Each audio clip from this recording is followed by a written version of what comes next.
Hello everyone, welcome back to our science lecture series. Today we are going to learn about a very important process in the plant world, pollination. Without pollination, many plants wouldn't be able to reproduce and our food supply would be at risk.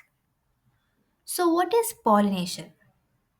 Pollination is a transfer of pollen grains from the male part of a flower called the anther to the female part known as a stigma. This process allows fertilization to happen, leading to the production of seeds and fruits. Pollination can happen in different ways, and depending on how pollen is transferred, scientists classify it into three main types: self pollination, cross pollination, artificial pollination. Let's start with self pollination. In self pollination, the pollen from the anther falls directly onto the stigma of the same flower on the same plant. This type of pollination doesn't require external agents like insects or wind. Peas and wheat are common example where self pollination occurs. Why it's useful? It ensures that even if pollinators like bees or wind are not available, the plant can still reproduce.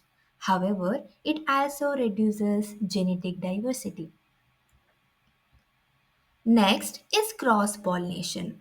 Here, pollen is transferred from anther of one flower to the stigma of the another flower on a different plant of the same species. This is the most common method of pollination. Here, agents are involved. It happens through wind, water, insects like bees, butterflies, and even birds like hummingbirds. Example: apples, sunflowers, and many flowering plants rely on cross pollination. Why it's important? Cross pollination increases genetic diversity, which helps plants adapt to changing environment and resist diseases.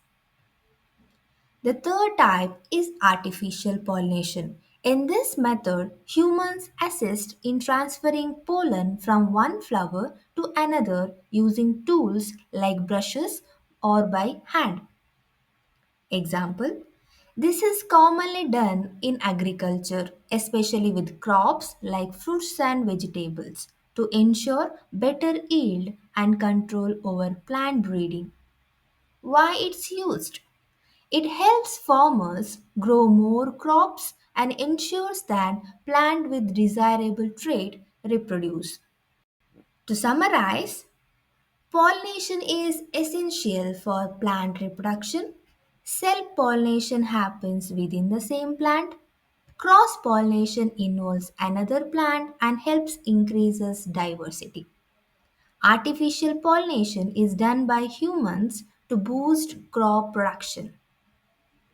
Next time you see a bee buzzing around flowers, remember it's not just collecting nectar, it's playing a vital role in keeping our ecosystem alive.